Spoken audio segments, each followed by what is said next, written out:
Melksham Chalk and Cheese Display for Local and Community History Month, May 2020, compiled by Tara at Melksham Library. Melksham, originally a ford across the River Avon and a Saxon settlement. It is believed the name derives from Melksham, Melk being the Old English name for milk and ham meaning village. The area has long been associated with dairy farming and pasture. But in the 14th century, Melksham was a busy weaving town, the chief product being white broadcloth. This industry provided employment for spinners, weavers, fullers and shearers. The wool came from North Wiltshire and the Cotswolds, and the made-up cloth was sent to Blackwell Hall in London and then all over England and the continent. The mid-17th century saw the clothiers of Melksham turning from undyed cloth to much more profitable coloured cloth. But by 1726, the piece rate paid for the cloth was so low that it was impossible for the weavers to earn a living. Riots erupted, and in 1739 Henry Colthurst, a leading clothier of Melksham, had his house ransacked, his furniture destroyed and quantities of wool and yarn thrown into the River Avon. 9 cottages, as well as Henry Colthurst's grist and fulling mills, were destroyed. Eventually the 3 ringleaders were tried, found guilty and hanged. There were further riots in 1747 and 1750, and dragoons were sent to Melksham to help keep order. The cloth industry continued to decline, and 1871 saw the end of all cloth production in the town. 1803 saw the establishment of the rope maker C.W. Maggs & Co. in an old cloth mill in Melksham. The factory was on the old canal bridge in Spa Road, and the rope walks of the factory, where material was twisted into rope, were located where the street Rope Walk is now.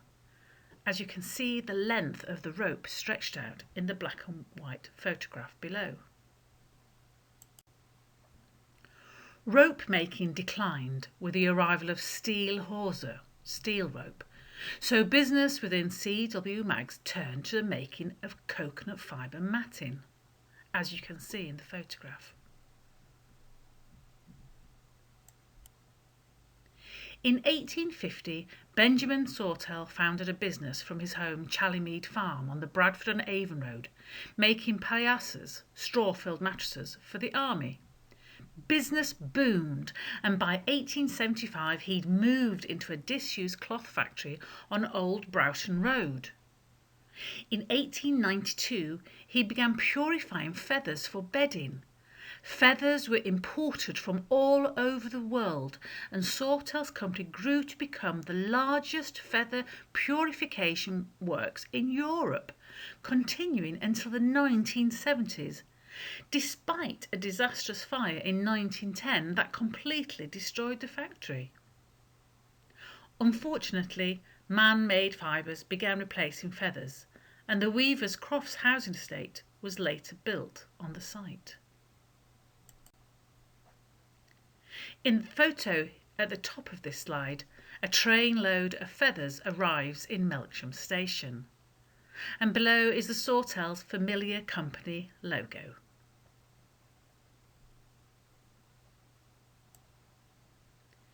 Many industries found success in Melksham. In 1854, Hearn Brothers was established. They dealt in wood trellises being one of their main products. Starting out at the railway yard, they quickly outgrew the site and moved into Bath Road, on the site where Sainsbury's now stands. They closed in the late 1980s. In 1861, Pound, Taylor and Collen was established on the other side of the bridge, specialising in the production of flour. Spencer's Engineering came next in 1865, first situated in Union Street and later moving to Beanacre Road in 1902. As their name suggests, the company started out dealing in heavy engineering, but soon found themselves producing shell cases for the war effort.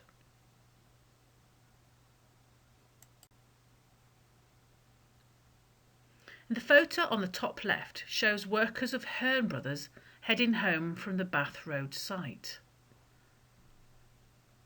And there's an old photo in the middle, a Pound Taylor and Colin flour mill. And the photo on the bottom right shows the Spencer's Engineering Factory on Bean Aiken Road.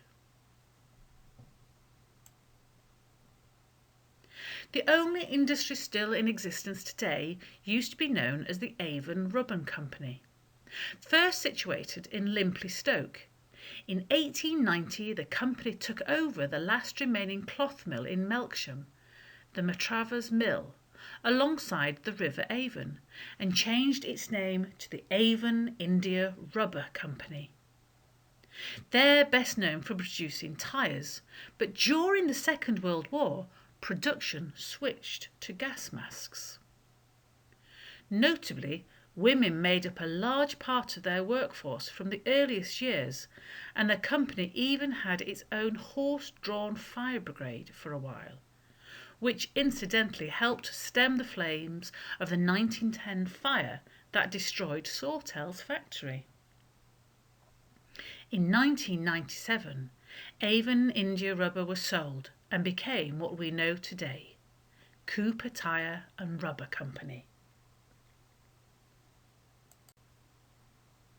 The photo on the top left shows a huge crowd gathering outside the company's main gates, and on the right, the company gate further along Bath Road.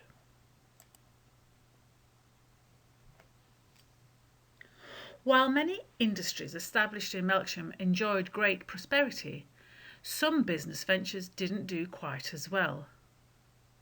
When thinking of healing waters, many would think chiefly of Bath or Cheltenham or Leamington Spa, and so it may surprise some to know that humble Melksham had its very own spa at one point. In 1770, individuals searching for coal discovered a spring instead. Its properties were examined by Dr. Gibbis of Bath and were described as chalybeate, which means containing iron salts. Between 1813 and 1815, with the spa craze growing, several local gentry formed the Melksham Spa Company to exploit the spring, and 6 semi-detached lodging houses in the form of a crescent, a spa, a pump room and hot and cold private baths were built. Advertisements for the new spa claimed the waters could cure many different ailments, with the top cures being skin diseases, running sores and scrofulous ailments such as tuberculosis. In 1815, another bore was dug in search of an additional saline source, a valued medical property of spa water, and was discovered. From 1815 to 1822, Melksham Spa did well, but the fashions of the time soon shifted, and inland spas were exchanged for sea bathing instead. Even the great Bath Spa found itself suddenly unfashionable. Despite this, Melksham Spa water was still bottled and sold, claiming all sorts of cures, and biscuits made from the miracle water sent to London. Attempts to revive the spa failed, and all the lodging houses became private residences that now stand alone beside the Devizes Road.